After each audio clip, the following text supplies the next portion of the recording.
تخيل معايا ان انت نزلت الشارع تجيب طلبات، بس الوقت كان متأخر. وانت رايح تجيب طلبات شفت قاتل متسلسل قدام عينك بيأذي واحد وعلى وشك ان هو يقتله. انت دلوقتي هل هتقرر انك تحاول تساعد الراجل اللي القاتل بيحاول يقتله ويأذيه، ولا تحاول تهرب؟ بس قبل ما تدي اجابتك هنبه عليك تنبيه ان القاتل شافك، والقاتل دلوقتي قدامه حل من اتنين: ان هو دلوقتي خلى الواد يغمى عليه، وانت دلوقتي القاتل جاي لك. يا اما تسيب القاتل وتمشي وتسيبه وملكش اي دعوة بالموضوع وتنساه، يا اما تحاول ان انت تساعد الراجل او الشخص اللي اتأذى. هتعمل ايه؟ قبل ما تديني اجابتك اكتب لي اجابتك دلوقتي في التعليقات، وبعد ما تخلص الفيديو اجابتك بقت ايه في التعليقات. ولو نفس الاجابة برضو قول. في مسلسل ديكستر معظم الشخصيات اللي شكت في ديكستر انتهت نهاية مأساوية.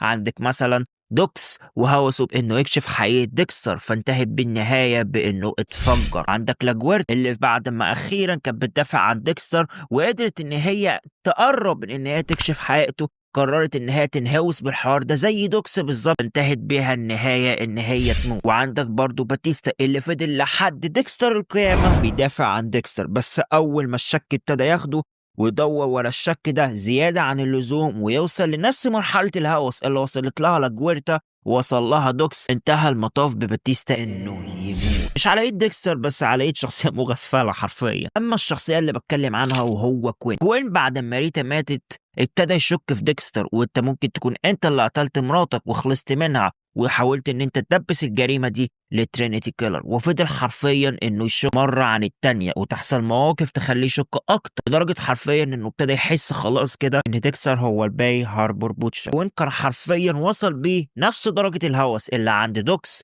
واللي عند لاجويرتا واللي عند باتيستا لما حرفيا ابتدوا ان هم يتأذوا. وقرر انه يروح لابن ترينيتي كيلر ويوريه صورة ديكستر ويقول له: انت عارف الحد ده؟ ابن ترينيتي كيلر قال له: ايوه انا عارف، ده هو كايل باتلر. كان الف مبروك. كوين عرف الحقيقة ساعتها بنسبة 100%، بس من سوء حظ كوين وهو سكت وما عملش اي حاجة. فضل الشك في كوين اكتر واكتر، وفي لحظة ما بسبب شك كوين المبالغ فيه يخلي الشخصية دي تصور ديكستر وتراقبه ويحذر اللي حصل. الشخصية دي قدر ان هو فعلا يوصل لديكستر ويصوره في الموسم الخامس مع لومن بالجرم المشهود وهم بيقتلوا.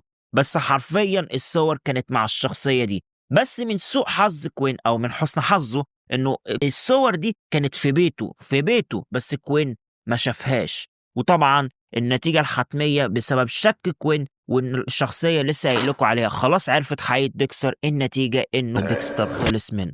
ومن سوء حظ كوين انه قبل ما ديكستر يخلص منه كان قال لكوين تعالى، وكوين لما راح ما لقاهوش ولقاه انه مش موجود، فكوين مشي بس فضلت نقطة دم على رجله. وفي الاخر كوين لاكويرتا شافت نقطة الدم وشكت فيه، بس بسبب ديكستر كوين قدر ان هو يطلع منها. ومن هنا قال خلاص انا طالما انا كده لو هفضل ادور ورا ديكستر هتأذي وهفضل ادخل في مشاكل، فقرر انه يتخلى بشكل كامل عن هوسه عشان هو بيحب ديبرا مورجان. وديبرا قالت له ابعد عن الشك في ديكستر وسمع كلامها، وفعلا سمع الكلام وبطل انه يدور ورا حقيقة ديكستر. وطبعا ادينا عارفين النتائج ان كوين لحد ديكستر ريزركشن وهو عايش.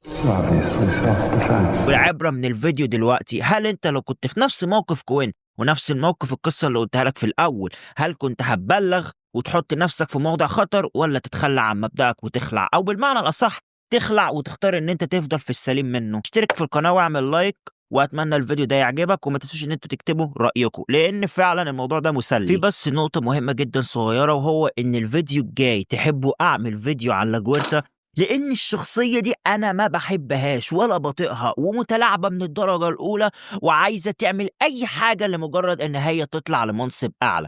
فقولوا لي بالمرة رأيكم اعمل فيديو على لاجويرتا الفيديو الجاي ولا لا؟